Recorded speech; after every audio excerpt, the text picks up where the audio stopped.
फगन सिंह कुलस्ते जी, Shrimati Renuka Singh ji, doctor Bharti Pawar ji, Vishweshwar to do जी, अन्य महानुभाव और देश के अलग अलग राज्यों से आए मेरे सभी आदिवासी भाई और बहनों, आप सभी को आदि महोत्सव की बहुत बहुत शुभकामनाएं। आजादी के अमृत महोत्सव में आदि महोत्सव देश की आदि विरासत की भव्य प्रस्तुति कर रहा है। अभी मुझे मौका मिला देश की आदिवासी परंपरा की इस गौरवशाली झांकी को देखने का। तरह तरह के रस, तरह तरह के रंग, इतनी खूबसूरत पोशाकें, इतनी गौरवमयी परंपराएं, भिन्न भिन्न कलाएं, भिन्न भिन्न कलाकृतियां, भांति भांति के स्वाद, तरह तरह का संगीत। ऐसा लग रहा है जैसे भारत की अनेकता, उसकी भव्यता कंधे से कंधा मिलाकर एक साथ खड़ी हो गई है।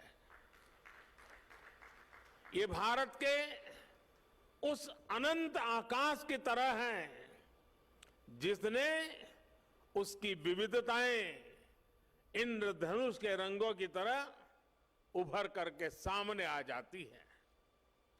और इंद्रधनुष की एक और विशेषता भी है, ये अलग अलग रंग जब एक साथ मिलते हैं तो प्रकाश पुंज बनता है जो विश्व को दृष्टि भी देता है और दिशा भी देता है।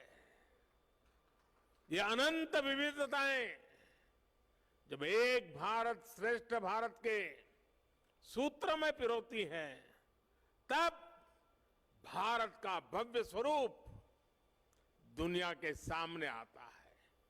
तब भारत अपने सांस्कृतिक प्रकाश से विश्व का मार्गदर्शन करता है।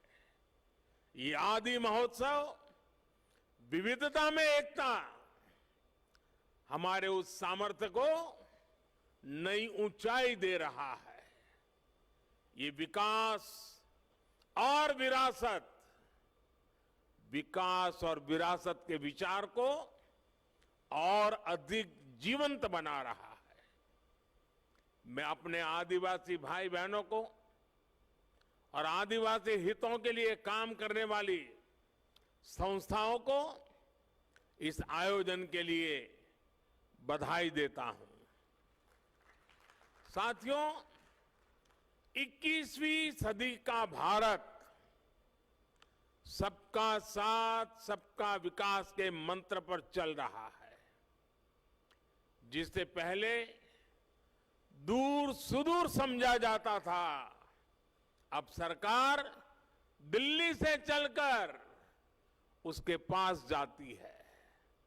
जो पहले खुद को दूर सुदूर समझता था, अब सरकार उसे मुख्य धारा में ला रही है।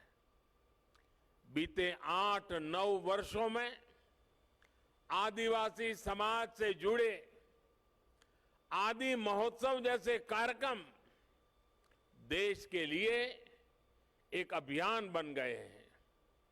कितने ही कार्यक्रमों का मैं खुद भी हिस्सा बनता हूं। ऐसा इसलिए क्योंकि आदिवासी समाज का हित मेरे लिए व्यक्तिगत रिश्तों और भावनाओं का विषय भी है। जब मैं राजनीतिक जीवन में नहीं था, एक सामाजिक कार्यकर्ता के रूप में, संगठन के कार्यकर्ता के रूप में काम करता था, तो मुझे अनेकों राज्यों में और उसमें भी हमारे जनजातीय समूह के बीच जाने का अवसर मिलता था। मैंने देश के कोने कोने में आदिवासी समाजों के साथ, आदिवासी परिवारों के साथ कितने ही सप्ताह बिताए हैं। मैंने आपकी परंपराओं को करीब से देखा भी है, उसे जिया भी है और इनसे बहुत कुछ सीखा भी है। गुजरात में भी उमरगाम से अंबाजी तक गुजरात की पूरी पूर्वी पट्टी, उस आदिवासी पट्टे में जीवन के अत्यंत महत्वपूर्ण वर्ष मेरे आदिवासी भाई बहनों की सेवा में लगाने का मुझे सौभाग्य मिला था। आदिवासियों की जीवन शैली ने मुझे देश के बारे में, हमारी परंपराओं के बारे में, हमारी विरासत के बारे में बहुत कुछ सिखाया है। इसलिए जब मैं आपके बीच आता हूं तो एक अलग ही तरह का अपनत्व मुझे फील होता है। आपके बीच अपनों से जुड़ने का एहसास होता है। साथियों, आदिवासी समाज को लेकर आज देश जिस गौरव के साथ आगे बढ़ रहा है, वैसा पहले कभी नहीं हुआ है। मैं जब विदेशी राष्ट्राध्यक्षों से मिलता हूं और उन्हें उपहार देता हूं, तो मेरी कोशिश होती है कि उसमें कुछ न कुछ तो मेरे आदिवासी भाई बहनों द्वारा बनाए गए कुछ न कुछ उपहार होने चाहिए। आज भारत पूरी दुनिया के बड़े बड़े मंचों पर जाता है तो आदिवासी परंपरा को अपनी विरासत और गौरव के रूप में प्रस्तुत करता है। आज भारत विश्व को यह बताता है कि क्लाइमेट चेंज, ग्लोबल वार्मिंग, ऐसे जो ग्लोबल चैलेंजेस है ना, अगर उसका समाधान आपको चाहिए, आइए मेरे आदिवासी परंपराओं की जीवन शैली देख लीजिए, आपको रास्ता मिल जाएगा।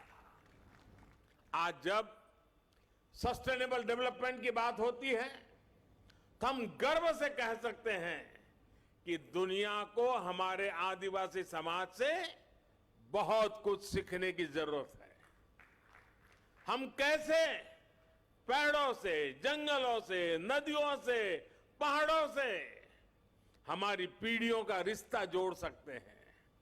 हम कैसे प्रकृति से संसाधन लेकर भी उसे संरक्षित करते हैं, उसका संवर्धन करते हैं। इसकी प्रेरणा हमारे आदिवासी भाई बहन हमें लगातार देते रहते हैं। और यही बात आज भारत पूरे विश्व को बता रहा है। साथियों, आज भारत के पारंपरिक और खासकर जनजातीय समाज द्वारा बनाए जाने वाले प्रोडक्ट्स की डिमांड लगातार बढ़ रही है। आज पूर्वोत्तर के प्रोडक्ट्स विदेशों तक में एक्सपोर्ट हो रहे हैं। आज बैम्बू से बने उत्पादों की लोकप्रियता में तेजी से वृद्धि हो रही है। आपको याद होगा, पहले की सरकार के समय बैम्बू को काटने और उसके इस्तेमाल पर कानूनी प्रतिबंध लगे हुए थे। हम बैम्बू को घास की कैटेगरी में ले आए और उस पर सारे जो प्रतिबंध लगे थे उसको हमने हटा दिया। इससे बैम्बू प्रोडक्ट्स अब एक बड़ी इंडस्ट्री का हिस्सा बन रहे हैं। ट्राइबल प्रोडक्ट्स ज्यादा से ज्यादा बाजार तक आए, इनकी पहचान बढ़े, इनकी डिमांड बढ़े।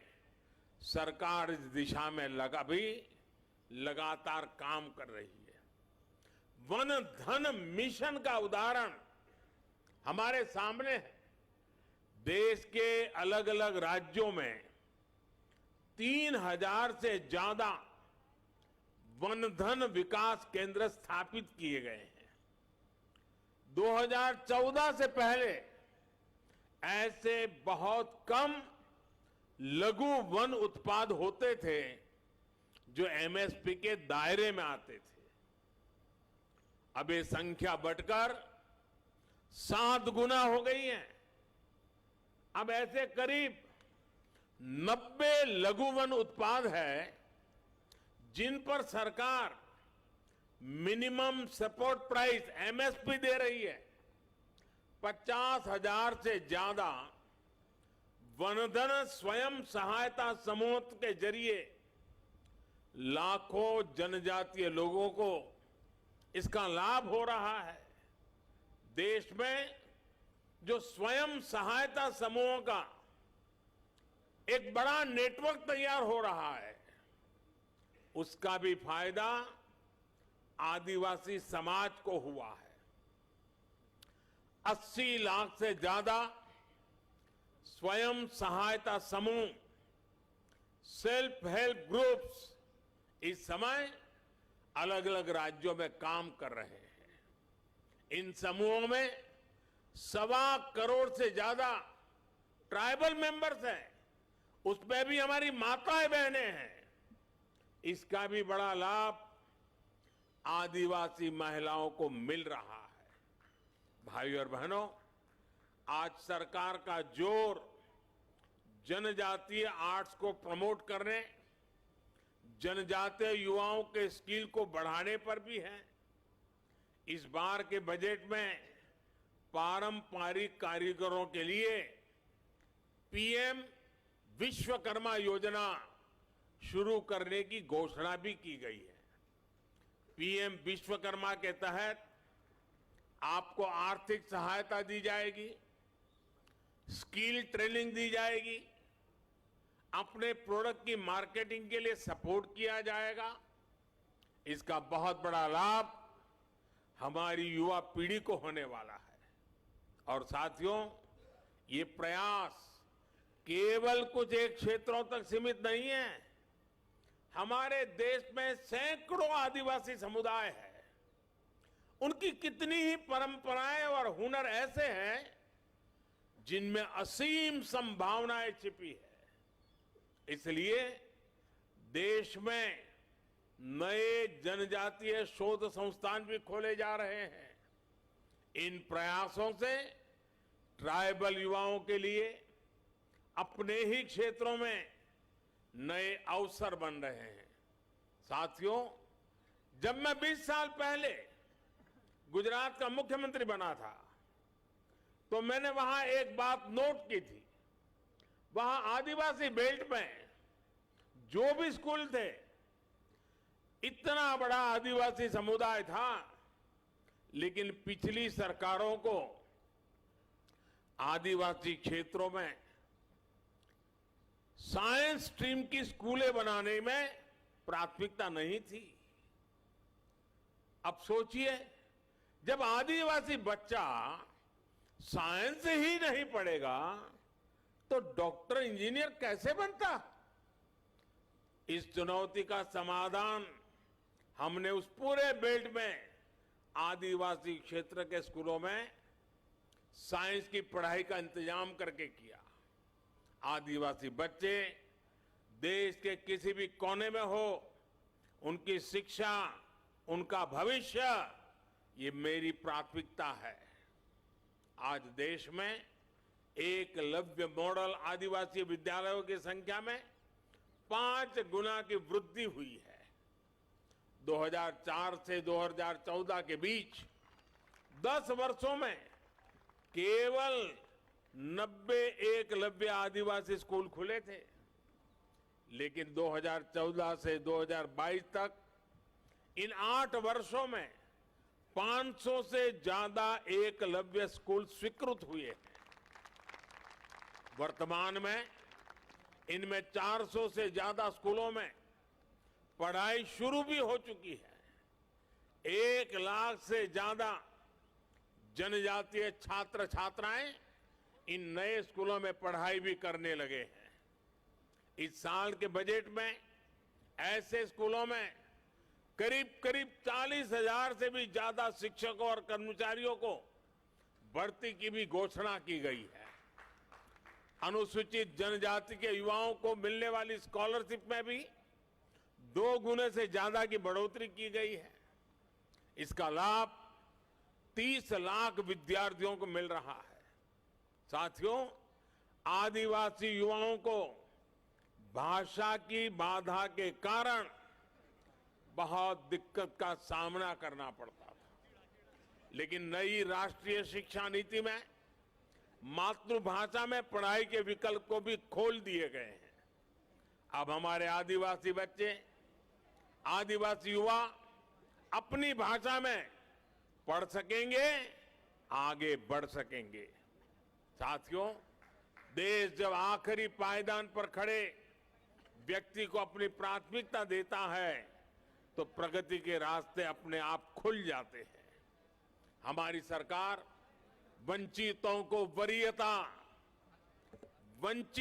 वरीयता, यही मंत्र को लेकर देश विकास के लिए नए आयाम छू रहा है।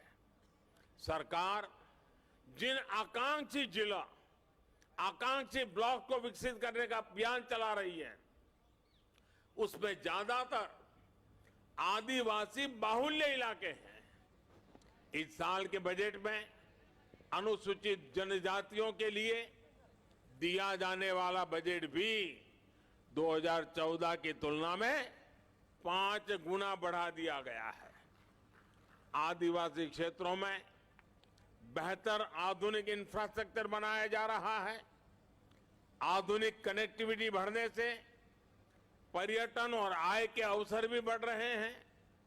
देश के हजारों गांव जो कभी वामपंथी उग्रवाद से प्रभावित थे, उन्हें अब 4G कनेक्टिविटी से जोड़ा जा रहा है। यानी जो युवा अलग थलग होने के कारण अलगाववाद के जाल में फंस जाते थे, वो अब इंटरनेट और इंफ्रा के जरिए मुख्य धारा से कनेक्ट हो रहे हैं। ये सबका साथ, सबका विकास, सबका विश्वास और सबका प्रयास, इसकी वो मुख्य धारा है जो दूर सुदूर देश के हर नागरिक तक पहुंच रही है। ये आदि और आधुनिकता के संगम की वो आहट है जिस पर नए भारत की बुलंद इमारत खड़ी होगी। साथियों, बीते 8-9 वर्षों में आदिवासी समाज की यात्रा इस बदलाव की साक्षी रही है कि देश कैसे समानता और समरसता को प्राथमिकता दे रहा है। आजादी के बाद 75 वर्षों में पहली बार देश का नेतृत्व एक आदिवासी के हाथ में है। पहली बार एक आदिवासी महिला राष्ट्रपति जी के रूप में सर्वोच्च पद पर भारत का गौरव बढ़ा रही है। पहली बार आज देश में आदिवासी इतिहास को इतनी पहचान मिल रही है। हम सब जानते हैं कि देश की आजादी की लड़ाई में हमारे जनजातीय समाज के उनका कितना बड़ा योगदान रहा है, कितनी बड़ी भूमिका निभाई थी। लेकिन दशकों तक इतिहास के उन स्वर्णिम अध्यायों पर, वीर वीरांगनाओं के उन बलिदानों पर पर्दा डालने के प्रयास होते हैं। अब अमृत महोत्सव में देश ने अतीत के उन भूले बिसरे अध्यायों को देश के सामने लाने का बीड़ा उठाया है। पहली बार देश ने भगवान बिरसा मुंडा की जन्म जयंती पर जनजातीय गौरव दिवस मनाने की शुरुआत की है। पहली बार अलग अलग राज्यों में आदिवासी स्वतंत्रता सेनानी म्यूजियम खोले जा रहे हैं। पिछले साल ही मुझे झारखंड के रांची में भगवान बिरसा मुंडा को समर्पित म्यूजियम के लोकार्पण का अवसर मिला था। ये देश में पहली बार हो रहा है, लेकिन इसकी छाप आने वाली कई पीढ़ियों में दिखाई देगी। ये प्रेरणा देश को कई सदियों तक दिशा देगी। साथियों, हमें हमारे अतीत को सहेजना है, वर्तमान में करते हुए भावना को शिखर पर ले जाना है और भविष्य के सपनों को साकार करके ही रहना है। आदि महोत्सव जैसे आयोजन इस संकल्प को आगे बढ़ाने का एक मजबूत माध्यम है। हमें इसी एक अभियान के रूप में आगे बढ़ाना है, एक जन आंदोलन बनाना है। ऐसे आयोजन अलग अलग राज्यों में भी ज्यादा से ज्यादा होने चाहिए।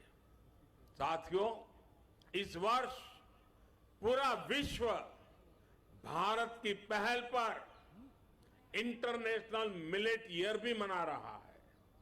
मिलेट्स, जिसे हम आमतौर भाषा में मोटे अनाज के रूप में जानते हैं, और सदियों से हमारे स्वास्थ्य के मूल में ये मोटा अनाज था और हमारे आदिवासी भाई बहन के खान पान का वो प्रमुख हिस्सा हो रहा है।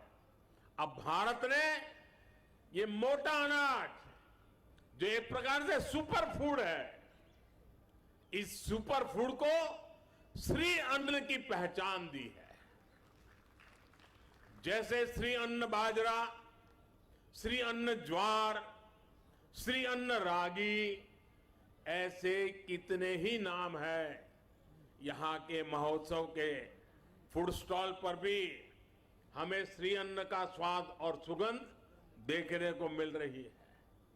हमें आदिवासी क्षेत्रों के श्री अन्न का भी ज्यादा से ज्यादा प्रचार प्रसार करना है। इसमें लोगों को स्वास्थ्य का लाभ तो होगा ही, आदिवासी किसानों की आय भी बढ़ेगी। मुझे भरोसा है अपने इन प्रयासों से हम साथ मिलकर विकसित भारत के सपने को साकार करेंगे।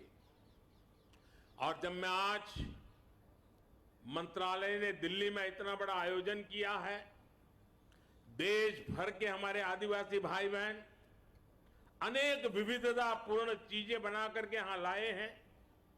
खास करके खेत में उत्पादन उत्तम चीजें यहां लेकर के आए हैं। मैं दिल्ली वासियों को, हरियाणा के नजदीक के गुरुग्राम वगैरह इलाके के लोगों को, उत्तर प्रदेश के नोएडा गाजियाबाद के लोगों को आज यहां से सार्वजनिक रूप से आग्रह करता हूं, जरा दिल्ली वासियों को विशेष आग्रह करता हूं कि आप बड़ी तादाद में आइए। आने वाले कुछ दिन ये मेला खुला रहने वाला है। आप देखिए, दूर सुदूर जंगलों में इस देश की कैसी कैसी ताकतें देश का भविष्य बना रही है। जो लोग हेल्थ कॉन्शियस है, जो डाइनिंग टेबल की हर चीज में बहुत ही सतर्क है, विशेष करके ऐसी माताओं बहनों से मेरा आग्रह है कि आप आइए। हमारे जंगलों की जो पैदावारें हैं वो शारीरिक पोषण के लिए कितनी समृद्ध है, आप देखिए, आपको लगेगा और भविष्य में आप लगातार वहीं से मंगवाएंगे। अब जैसे यहां हमारे नॉर्थ ईस्ट की हल्दी है, खास करके हमारे मेघालय से, उसके अंदर जो न्यूट्रिशनल वैल्यूज हैं, वैसी हल्दी शायद दुनिया में कहीं नहीं है। अब जब देखते हैं, पता चलता है, तो लगता है हाँ, अब हमारे किचन में यही हल्दी हम उपयोग करेंगे। और इसलिए मेरा विशेष आग्रह है, दिल्ली, हरियाणा और उत्तर प्रदेश के जो इलाके यहाँ पास में हैं, वो यहाँ आए।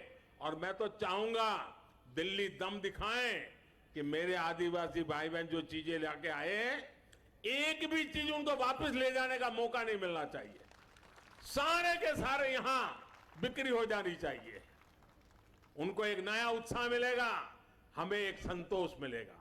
आइए हम मिलकर के इस आदि महोत्सव को चिरस्मरणीय बना दें, यादगार बना दें, बहुत सफल बना करके रखें। आप सबको मेरी तरफ से बहुत बहुत शुभकामनाएं, बहुत बहुत धन्यवाद।